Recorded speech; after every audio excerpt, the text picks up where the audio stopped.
muy buenas tardes. Esto es Hablando Claro con Rubén Luengas en Univisión América, transmitiendo en vivo desde Los Ángeles, California, a gran parte de los Estados Unidos, Nueva York, Chicago, Miami, Houston, Dallas, Las Vegas, San Antonio, etcétera. Un saludo, un abrazo para todos. Espero estén disfrutando de sus actividades y de este hermoso día, por lo menos acá. Es un bonito día acá en Los Ángeles, California. Un saludo aquí a Roberto Ticona en la producción.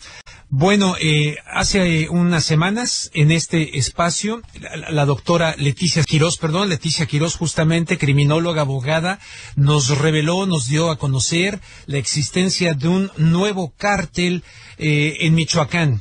Y ella nos dijo que se llamaba H3. Le pregunté eso a papá Pitufo, Estanislao Beltrán, ¿verdad?, de las autodefensas. Me dijo que era mentira.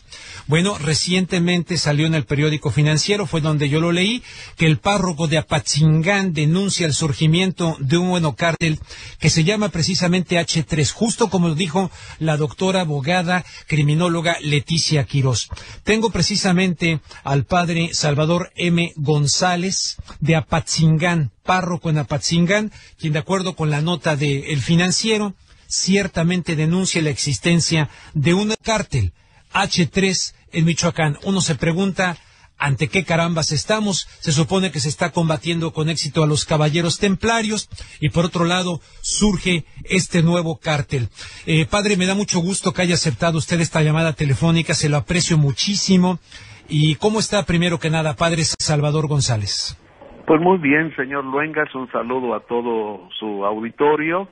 Estamos aquí en Apatzingán, precisamente tratando de trabajar y pues de reconstruir ese tejido social tan afectado por la situación que nos ha tocado vivir. Nos alarman la situación que pues estamos viviendo.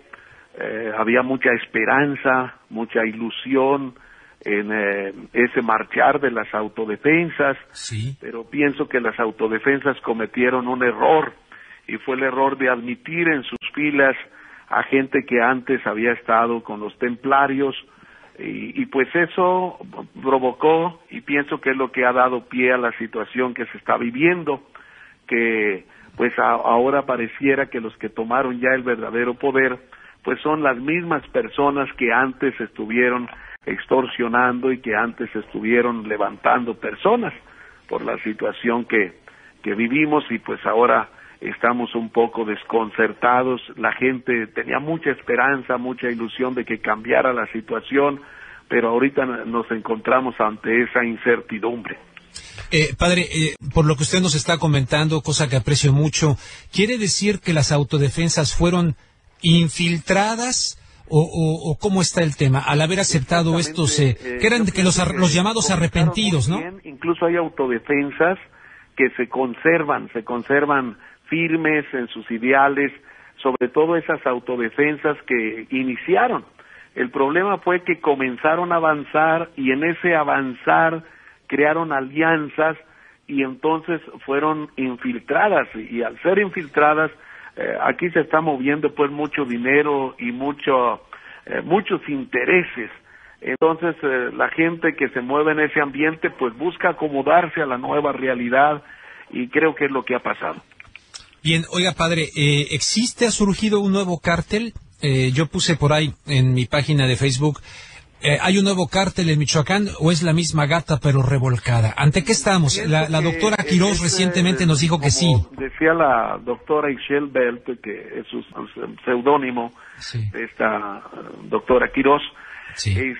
Ella hace un estudio muy interesante, ¿verdad? Y que muestra cómo los cárteles se van acomodando a las nuevas realidades. Y este es el miedo que nosotros tenemos.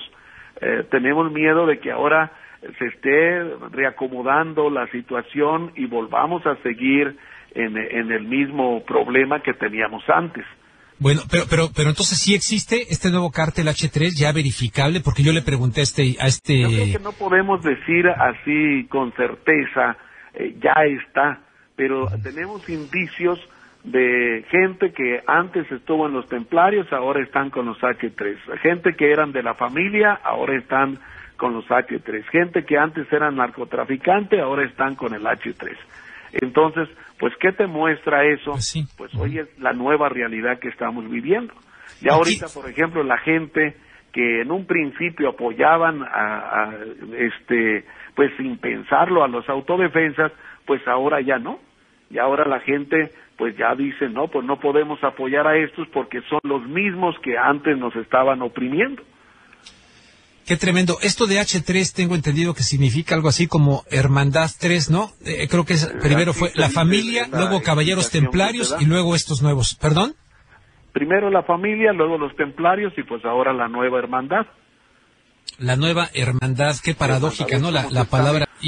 Y entonces el comisionado Castillo y el gobierno mexicano y todo esto, porque todo está muy revuelto. Ya ve que ahora están investigando ahí a quien fuera gobernador interino cuando se enfermó Fausto Vallejo, y fue secretario de gobierno y que ahora está detenido por haberse reunido con la tuta, etcétera. Todo está muy, pero muy revuelto. Yo francamente, padre, ya no sé quién es quién. El comisionado, nosotros comenzamos con una confianza absoluta con él, teníamos mucha ilusión, pero después nos llamó la atención cómo comenzó a tomar presos a los líderes de las autodefensas, los líderes auténticos, es decir, la gente que tenía el ideal bien firme, como es Hipólito Mora, como es el señor Enrique Hernández, pues los toman presos y decimos, bueno, ¿qué pasó con el comisionado?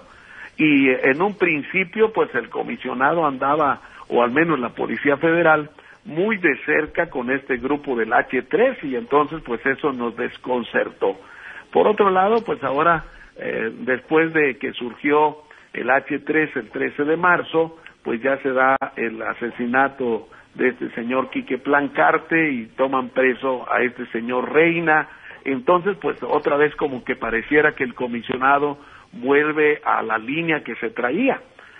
A mí me llama mucho la atención cómo no se ha enjuiciado a los presidentes municipales, que todos estuvieron aliados con el crimen organizado, no se les ha enjuiciado, y en cambio sí se ha atacado pues a las autodefensas, a los líderes natos de las autodefensas, a los líderes que se han opuesto a que las autodefensas se corrompan, porque eso es lo que llama la atención. Hipólito fue una de las personas que no quisieron que los antiguos templarios formaran parte de las autodefensas.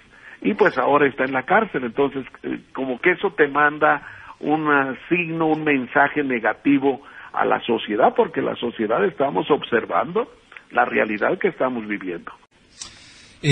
Padre, estoy hablando con el padre Salvador M. González. Él es el párroco de Apatzingán y quien, como lo están ustedes escuchando, ciertamente nos habla de la existencia de este cártel H3. Veo una nota de que las autodefensas están protestando en caravana o con caravanas ante el desarme que quiere el gobierno. Y dicen ellos, no se irán hasta que se limpie a Michoacán de criminales. Pero me va a venir la pausa, padre. Si me permite, dura 2 minutos. Y regreso para platicar con usted, cosa que le aprecio muchísimo. El padre Salvador M. González, amigos, aquí en Hablando Claro con Rubén Luengas, Univisión América. Y no quitamos el dedo del renglón porque, mire, para algunos medios y algunos espacios hay noticias de moda para ganar audiencias. Y entonces las cubren y tal, y luego se olvidan del tema. Pero la realidad continúa. Nosotros no. Seguimos con el tema y presentándole lo que está pasando en Michoacán. Una pausa. Vemos. De regreso, amigos, rápidamente le comento al padre Salvador González, párroco de la Catedral allá en Apatzingán.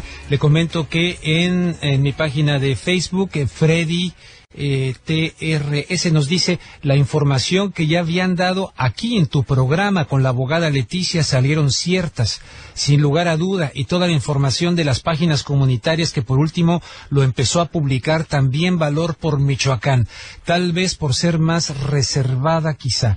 El caso es que salieron ciertas. Sí existe un nuevo cártel, el H3, y tal parece que está, dice esta persona, yo no lo sé, protegido por el comisionado y por el gobierno, al menos de Michoacán. Saludos a la audiencia, Rubén, y al padre de la Ruana.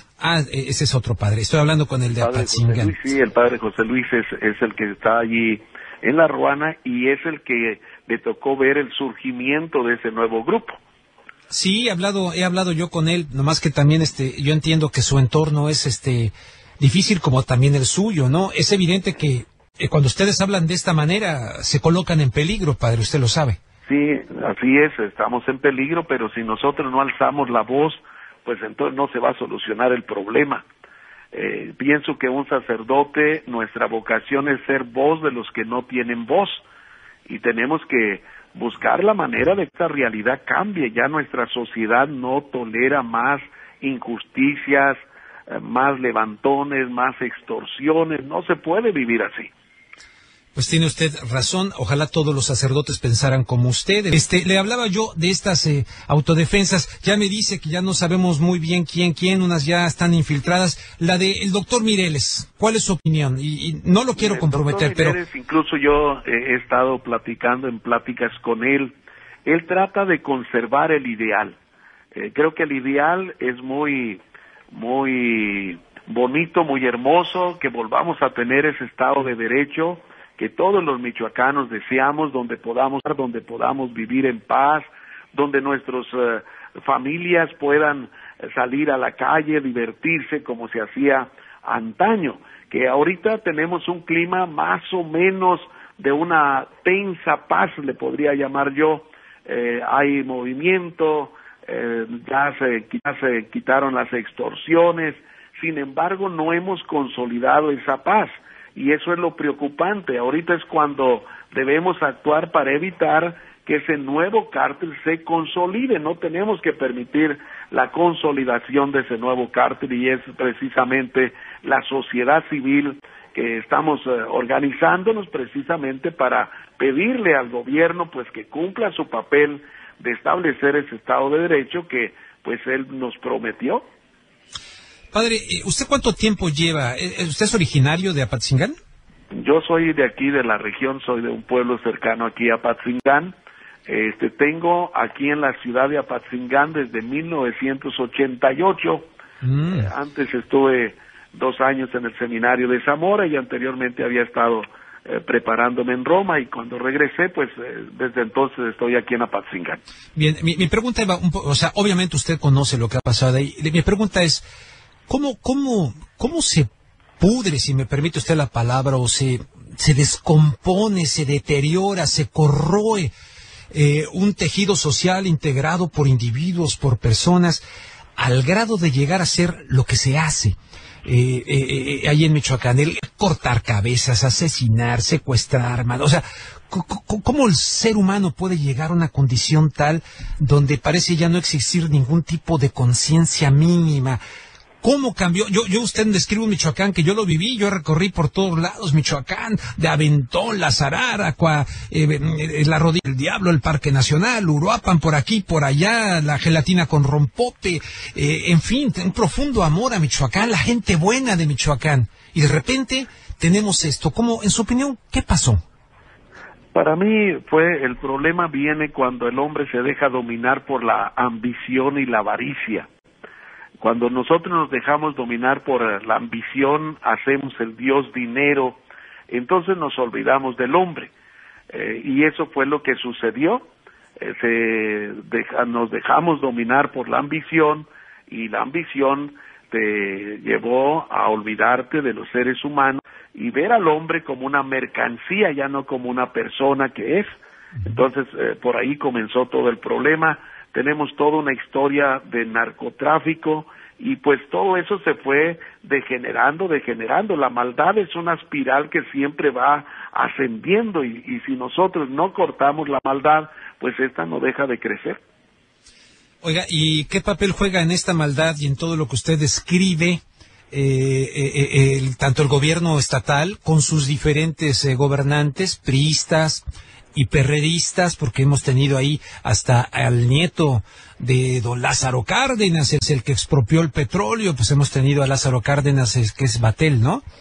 Hemos tenido pues ahí el problema llegó la ambición a todos los ambientes, y por ambición se fueron coludiendo, fueron haciendo alianzas, y pues llegó a podrirse todo el tejido social. Llegaron a influir hasta en las escuelas, en los hospitales, en las policías, en los juzgados donde se da la justicia, ¿verdad? En las presidencias municipales, y pues no se diga, llegó hasta el gobernador.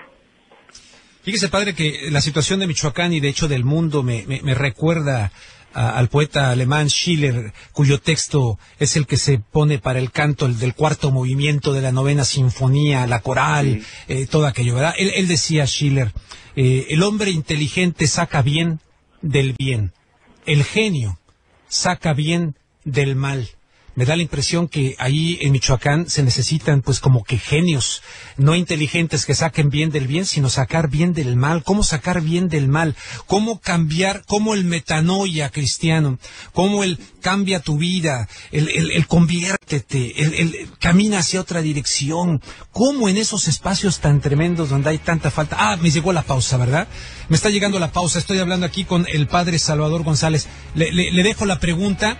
Este corte dura más, padre, téngame un poquito de paciencia. Así es esto de la radio. Regreso con usted. Estoy platicando con el padre Salvador González de la Catedral de Apatzingán, contándonos acerca de que efectivamente sí existe esta nueva organización, la Hermandad 3 o H3 en Michoacán. Entonces, padre, ¿cómo hacerla de genio para sacar bien del mal? ¿Es posible, en su opinión? Yo pienso que nunca hay que perder la esperanza, y lo hermoso es que la mayoría de los michoacanos somos gente buena. Sí. Yo pienso que hay que partir de ese principio, sí, porque a veces se piensa que Michoacán, toda la gente es mala, toda la gente está en el narcotráfico, en el crimen organizado, y eso no es cierto. Claro que no. Yo les digo que el mal hace mucho ruido, y por eso da la impresión de que pues es grande, de que hay mucha gente en eso, pero no es cierto. La mayoría de la gente es buena. Lo que sí es cierto es que el tejido social fue afectado, y fue afectado tanto a la gente que fue contaminada como la gente que fue víctima. Nosotros estamos trabajando ahorita mucho con las víctimas que perdieron a su esposo, que les levantaron a su hijo, que a muchos de los jóvenes se los llevaron a fuerzas al crimen organizado. Fue problemas traumáticos para muchas familias, que les secuestraron a sus hijos para llevárselos al crimen organizado. Entonces, hay mucha herida, mucho sufrimiento, mucho dolor en el pueblo, y eso es lo que estamos haciendo ahorita como iglesia, y no solo nosotros como iglesia católica, también los hermanos separados también están haciendo su trabajo para lograr esa reconciliación y esa sanación pues de todas estas víctimas de la violencia.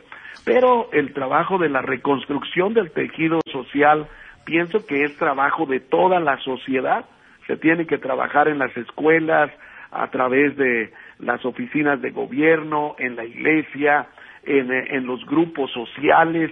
Ahorita ha habido un despertar, una conciencia cívica y social aquí en nuestro estado, y eso es muy bueno. El pueblo ha tomado conciencia que si no nos defendemos nosotros, si no nos organizamos nosotros, nadie más va a venir a defendernos.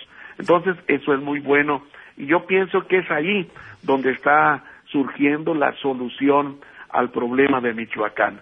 Si bien, pues el mal no deja de organizarse, se mocha una cabeza y dicen que salen 7 más, ¿verdad? Es como la mala hierba, tú la cortas y pareciera que la podaras. Así es que, sin embargo, la sociedad pues está trabajando, hay esperanza, hay ilusión, pero sí necesitamos el apoyo del gobierno. Si el gobierno no hace su papel, pues el trabajo va a ser más difícil y más doloroso para nuestro pueblo.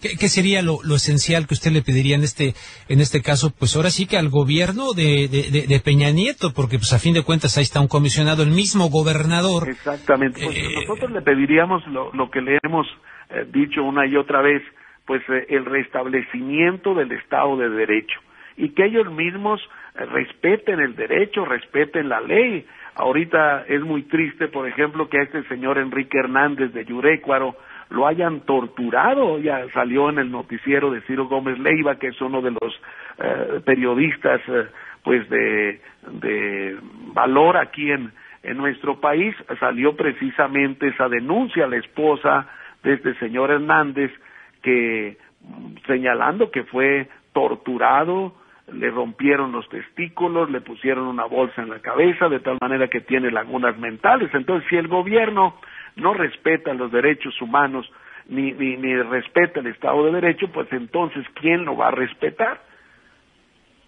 Pues sí. La segunda cosa que le pediríamos al comisionado es limpiar las autodefensas. Ellos saben que son gente que estuvieron en la familia michoacana o que fueron templarios o que son narcotraficantes. Quitar a esa gente de las autodefensas, porque esas personas no deben andar armadas porque van a seguir delinquiendo. Una cosa también que pediríamos es que se haga juicio a todos los presidentes municipales aliados con el crimen organizado, lo mismo que a los políticos, porque hubo no solamente presidentes municipales, sino diputados, gente de las altas esferas, pues aliados con ellos. También una cosa que deseamos que se haga, pues es destapar todas las fosas clandestinas y entregar los cadáveres a sus familiares.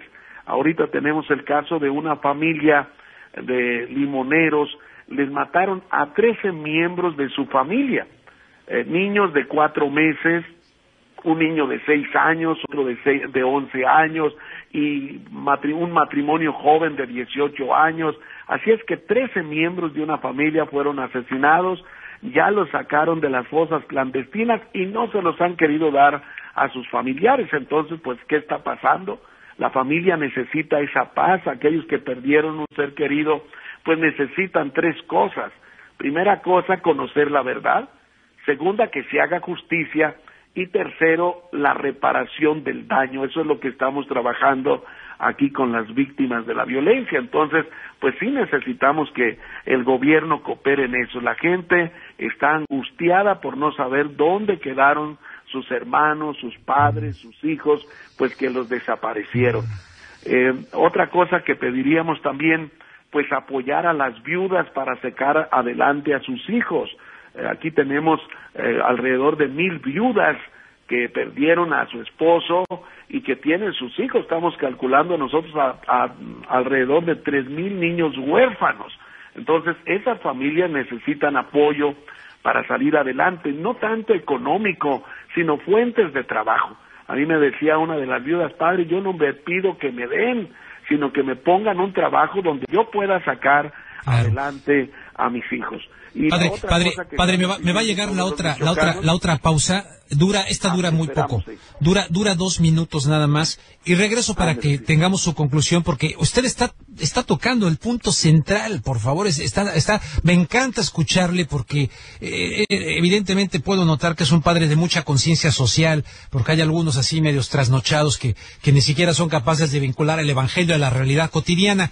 Usted evidentemente lo hace. Permítame tantito, por favor, y regreso después de esta pausa que dura 2, ¿verdad, Roberto? 2 minutitos. Regreso con el padre Salvador González, cuya voz realmente se escucha bien y fuerte desde Apatzingán, Michoacán. Eso, Apatzingán, con el padre Salvador González. Ya había agarrado usted autopista, padre, tocando puntos neurálgicos, claves de reconstrucción del tejido social. Entonces nos decía, adelante. Sí, mire, Rubén, le pedíamos pues al gobierno su apoyo precisamente en atender a las viudas y a los huérfanos, pero atenderlos no solamente dando despensas o dinero, sino solucionando el problema. Una viuda lo que necesita es una fuente de ingresos seguro y constante, y eso solo lo puede dar un trabajo honesto. Entonces, pues queremos que se promueva y se apoye a estas personas. Le pongo un ejemplo de un caso que tengo aquí precisamente de Buenavista.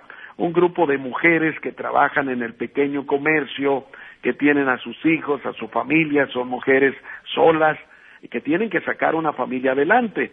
Cuando ellos van a un pueblo aquí que se llama Moroleón a comprar ropa, a comprar calzado para traerlo a vender acá a la región, en una de esas idas, cuando venían de regreso, los templarios les quemaron el autobús. Entonces, imagínate, es gente pobre que tiene su su pequeño negocio, una inversión de unos 40,000 pesos, alrededor de unos $3,000, pues ahí se les vino abajo. Como pudieron, se organizaron otra vez, consiguieron un préstamo para volver a ir a surtir su negocito. Fueron otra vez a Moroleón y ya antes de llegar a Moroleón otra vez les salieron los del crimen organizado y ahora les robaron todo el dinero que llevaban para invertir. Entonces ya esa gente ya no puede trabajar, se les acabó y ahora tienen el problema que tienen una deuda con intereses que no pueden pagar porque ya no tienen dinero. Entonces, ¿cómo apoyar a esa gente para que vuelva a echar adelante su negocito si ya no tiene liquidez, ya no tiene fondos? Entonces, pienso que son detalles concretos que se tienen que estudiar y que se tiene que ofrecer una respuesta porque ellos fueron víctimas de la violencia. Otro punto que falta por solucionar es devolver las casas, ranchos y parcelas a sus legítimos dueños. Hay ejidos completos que fueron expropiados por el crimen organizado y que obligaron a sus dueños a vender su parcelita, su única manera de vivir. Entonces, se les tiene que hacer justicia a todas esas personas que perdieron sus ranchos, que perdieron sus parcelitas, donde ellos tenían sus vaquitas, tenían su huertita de limón, tenían la manera de salir adelante. Y, por otro lado, pues también pediríamos al gobierno que en realidad se impulse el desarrollo económico del estado de Michoacán, que no solamente se nos den pequeñas despensas o ayudas, no, que se haga un plan estratégico de desarrollo donde en realidad se impulse la economía del estado y haya fuentes de trabajo para toda la gente.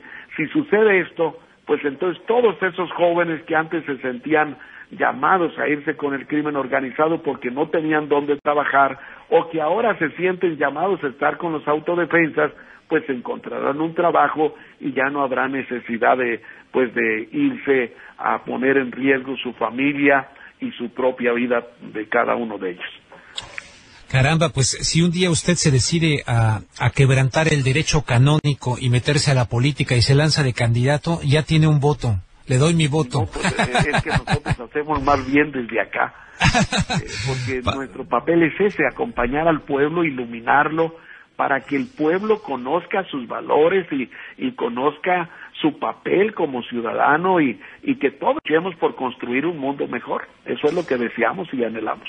Padre, pues le pido en verdad que mantengamos contacto, por favor, porque yo creo que voces como la suya se necesitan escuchar y sobre todo usted sabe que hay casi 2 millones de michoacanos en los Estados Unidos y toda la comunidad de habla hispana, no solamente mexicanos, creo que están interesados en lo que está pasando allá en Michoacán. Le aprecio mucho, le agradezco mucho, no sé si le quiera decir algo a los michoacanos que acá viven en los Estados Unidos. Muchas gracias, don Rubén, pues un saludo a todos los paisanos, les damos gracias por todo el apoyo que nos han brindado, sé de sus oraciones porque muchos de ustedes me han llamado por teléfono, me han escrito en el Face, así es que gracias por su apoyo y todos unidos tenemos que hacer de México un país mejor para vivir. Yo pienso que México es una gran nación, sí. Los mexicanos somos un gran pueblo, pero al igual que todos los pueblos, pues tenemos esa tentación de la ambición, del dinero, que nos hace olvidar de los hermanos. Muy bien, padre, le aprecio mucho, nuevamente se lo repito, y estamos en contacto. Gracias, Rubén. Que Dios lo bendiga. Igualmente a usted. Salvador Gracias, M. González, párroco de Apatzingán. Realmente me emociona de veras escuchar a alguien así y sobre todo poniendo el dedo también en que hay esperanza, ¿no? La esperanza en función de la gente que se está concientizando. Creo que es muy importante apoyar a este tipo de personas en medio de todo aquello y poder hacer un poquito aquello que dijo Schiller, ¿no? Les decía yo, el que escribe este texto que se fusiona con el canto a la alegría de la novena de Beethoven, que decía él, el hombre inteligente saca bien del bien, pero el genio saca bien del mal. Pues tenemos que volvernos genios.